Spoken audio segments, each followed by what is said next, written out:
여러분 안녕하세요. 그림책 읽어주는 삼촌 그 삼촌입니다. 이번에 읽어줄 이야기는 세계의 그림책 배짱 좋은 재단사입니다. 글 그림 형제 그림 버너댓 와츠.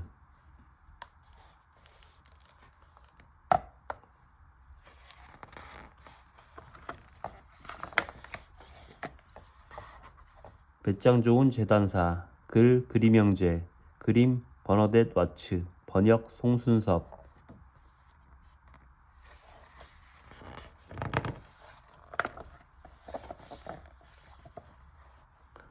어느 날 아침 한 재단사가 창가에 앉아 기분 좋게 바느질을 하고 있었습니다. 그때 잼 파는 아주머니가 그 앞을 지나가며 외쳤어요. 잼 사세요. 딸기잼, 포도잼, 맛난잼 사세요. 재단사는 창밖으로 얼굴을 내밀고 아주머니를 불렀지요. 아주머니는 무거운 바구니를 들고 낑낑대며 층계를 올라왔습니다. 재단사는 병이란 병은 모두 열어보고는 하나를 골랐어요. 이 잼이 맛있어 보이네요. 아줌마, 이거 한 병만 줘요. 겨우 한 병? 아주머니는 반만 덜어주고는 투덜거리며 가버렸답니다. 재단사는 빵을 한 조각 잘라 그 위에 잼을 듬뿍 발랐습니다. 야, 맛있겠다. 우선 하던 일을 마저 해놓고 재단사는 빵을 한쪽 옆에 두고 다시 바느질을 했어요. 그런 사이 파리들이 달콤한 잼 냄새를 맡고 몰려들었습니다. 저리가. 재단사가 팔을 휘저어 쫓았지만 파리들은 조금도 도망칠 낌새가 없었어요. 화가 머리끝까지 난 재단사는 천조각을 집어들고 파리떼를 향해 힘껏 내리쳤습니다. 그런데 바닥을 보니 글쎄 7마리나 되는 파리가 다리를 쭉 뻗고 죽어있지 않겠어요? 와, 정말 대단하네. 재단사는 자기가 너무너무 용감하다고 생각했어요. 이 사실을 온 세상 사람들에게 알려야지. 재단사는 빨간 천으로 허리띠를 만든 다음 그 위에 한 번 휘둘러 7이라고 커다랗게 수를 놨지요.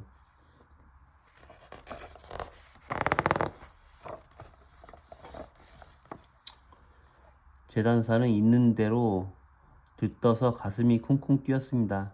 재단사는 허리띠를 단단히 묶었지요. 떠나기 전 집안을 뒤져보았더니 오래된 치즈 한 덩어리가 나왔어요.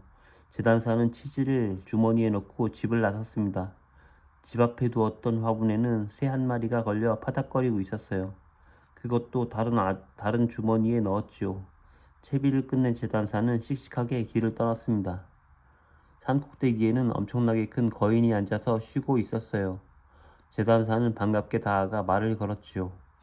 여보게, 친구, 뭐라고 있나?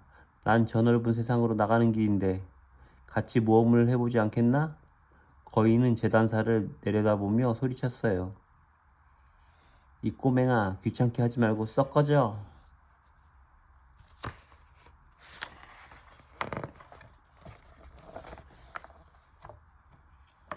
자네가 날 잘 모르는 모양인데 자, 이걸 보라고.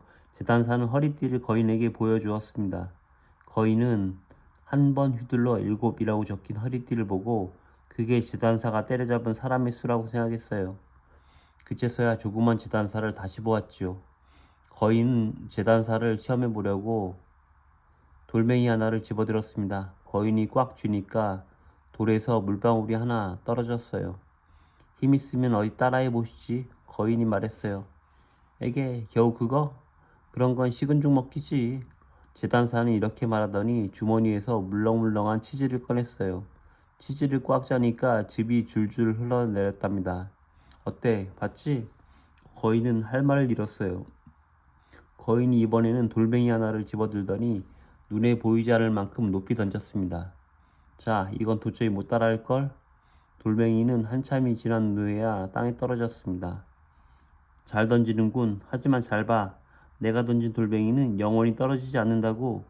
그러더니 재단사는 주머니에서 새를 꺼내 하늘 높이 날렸답니다.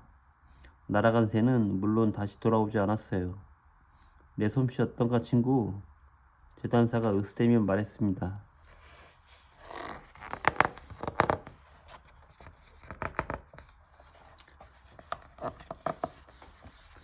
던지기는 꽤 하나 본데 이번엔 얼마나 들어서 옮길 수 있는지 보자. 거인은 커다란 떡갈나무가 쓰러져 있는 곳으로 재단사를 데려갔어요. 네가 정말 힘이 세다면 이 나무를 함께 숲 밖으로 옮겨보자. 문제없어, 재단사가 대답했지요. 네가 밑동을 짊어져. 난 가지를 들을게. 이쪽이 더 무거우니까. 거인은 재단사가 시키는 대로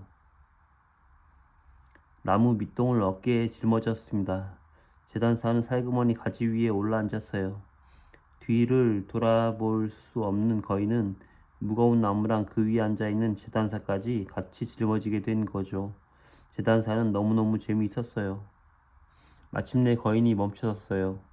이봐, 그만 내려놔야겠어. 거인이 말하자 재단사는 잽싸게 뛰어내려 자기가 나무를 옮긴 것처럼 양팔로 가지를 받치며 말했어요. 넌 그 큰 몸집으로 요런 나무 하나 제대로 못 옮기니? 이번에도 재단사가 이긴 거지요.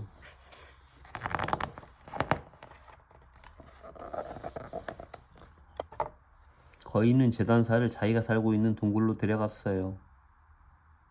그곳엔 다른 거인들도 있었답니다. 거인은 재단사에게 커다란 침대를 내주며 누워 푹 자라고 했지요. 하지만 침대가 너무나 커서 올라가기도 힘들었어요. 재단사는 겨우 베개만 내려 한쪽 구석으로 가서 누웠답니다.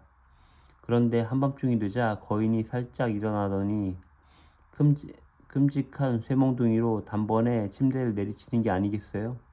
이 메뚜기 같은 놈아, 잘 가라. 아침이 되자 거인들은 숲으로 갔어요. 재단사는 몰래 거인들을 쫓아갔지요. 숲에 다다르자 재단사가 크게 소리쳤어요. 야, 오늘은 무슨 일로 힘을 쓸래? 죽은 줄만 알았던 재단사가 살아오자 거인들은 걸음아 날 살려라 도망갔습니다.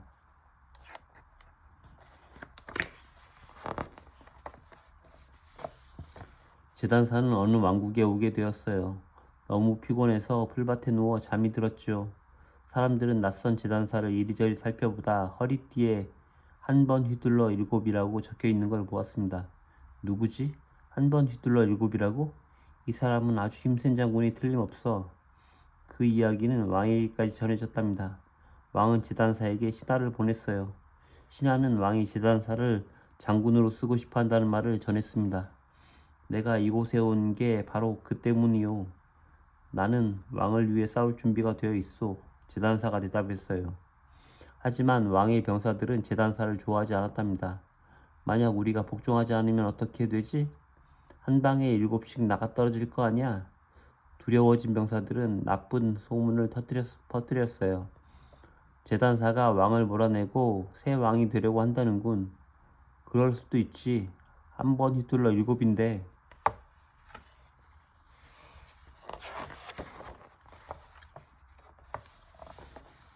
그 소문을 들은 왕은 고민에 빠졌습니다.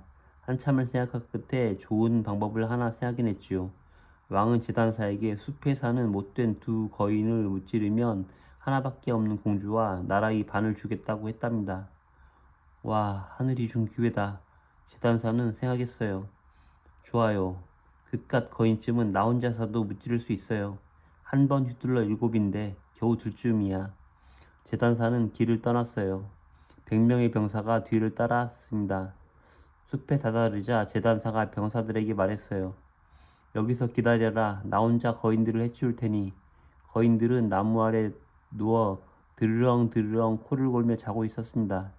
그중 하나는 동물털 조끼를 입고 있었어요. 재단사는 끔찍한 돌을 주워 나무 위로 올라갔지요. 그런 다음 조끼를 입은 거인 머리에 돌을 하나 떨어뜨렸습니다.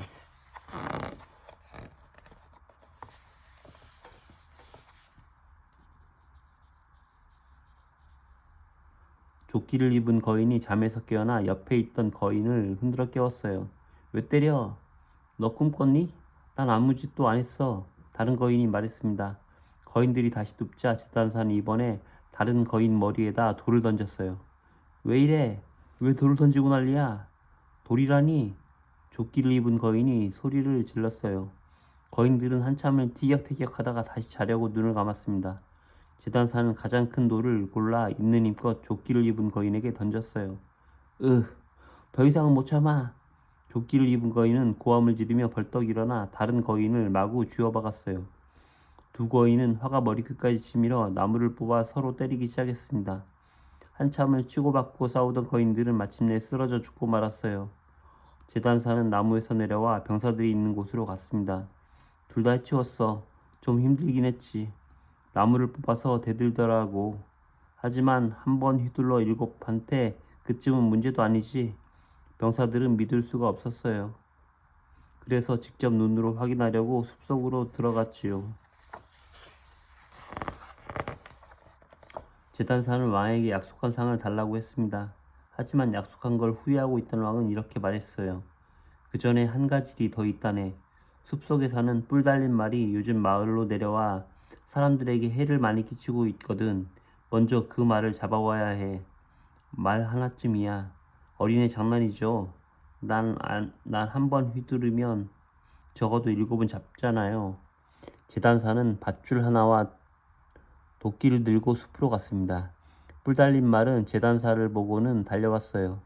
제단사는 가만히 나무 옆에 서서 뿔 달린 말이 아주 가까이 달려올 때까지 기다렸다가 잽싸게 나무 뒤로 몸을 피했습니다. 있는 힘을 다해 달려오던 뿔 달린 말은 그대로 나무를 받았지요. 뿔이 나무에 너무 깊게 박혀서 다시 뽑히지 않았어요. 제단사는 밧줄을 말의 목에 감고 도끼로 나무에 박힌 뿔을 잘라냈습니다. 그런 다음 말을 끌고 왕에게 갔지요. 하지만 왕은 이번에도 약속을 지키지 않고 뻔뻔스럽게 말했어요. 숲에 사는 사나운 멧돼지를 잡아와야 해. 좋아요. 하지만 이번에는 약속을 꼭 지켜야 한다고요. 제단사는 다시 병사들을 남겨두고 혼자서 숲으로 들어갔어요. 멧돼지는 제단사를 보자마자 거품을 뿜어대며 달려왔습니다. 제단사는 재빨리 가까이 있는 오래된 성으로 들어갔어요. 멧돼지도 씩씩대며 제단사의 뒤를 쫓아 성으로 들어왔지요. 제단사는 계단을 뛰어 올라가 위층 창 밖으로 뛰어내렸습니다. 그러고는 밖에서 문을 잠가버렸어요. 날뛰던 멧돼지는 꼼짝없이 성에 갇혀버렸지요.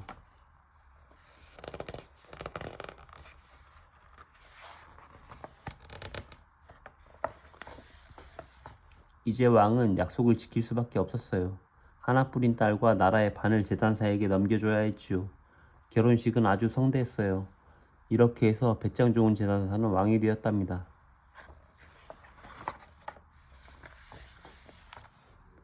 어느 날 밤 왕비는 제단사가 잠꼬대하는 소리를 들었어요. 이봐, 빨리 조끼를 만들고 바지를 꿰매. 안 그러면 자로 뺨을 때려줄 테니. 왕비는 남편이 제단사였다는 것을 알아차렸답니다. 이튿날 아침 왕비는 아버지를 찾아가 이 사실을 말하고 제단사를 내쫓아달라고 졸랐어요. 아버지는 딸을 달래며 말했지요. 오늘 밤 침실 문을 열어두거라. 그자가 잠들면 꽁꽁 묶어서 배에다 실어 멀리 보내버리도록 할 테니. 그런데 제단사의 신하가 이 이야기를 다 엿들었어요. 그 신하는 제단사를 좋아했지요. 그래서 제단사에게 모든 걸 말해주었답니다. 저녁이 되어 제단사가 침대에 눕자 왕비는 침실 문을 열어놓았어요. 제단사는 자는 척하며 큰 소리로 외치기 시작했어요. 이봐, 빨리 조끼를 만들고 바지를 꿰매. 안 그러면 자로 뺨을 때려줄 테니. 으하하, 난 한 번 휘둘러 7이야.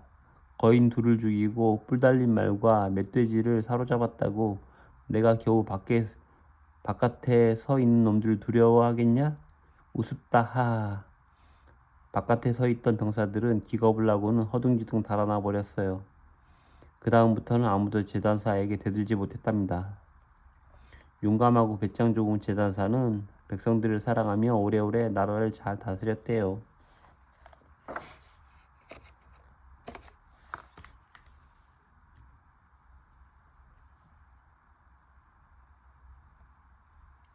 여러분 시청해주셔서 감사합니다. 그 삼촌 채널에서는 재밌고 유익한 이야기를 많이 읽어줄 예정입니다. 구독과 좋아요 부탁드립니다. 그럼 다음 이야기에서 봐요.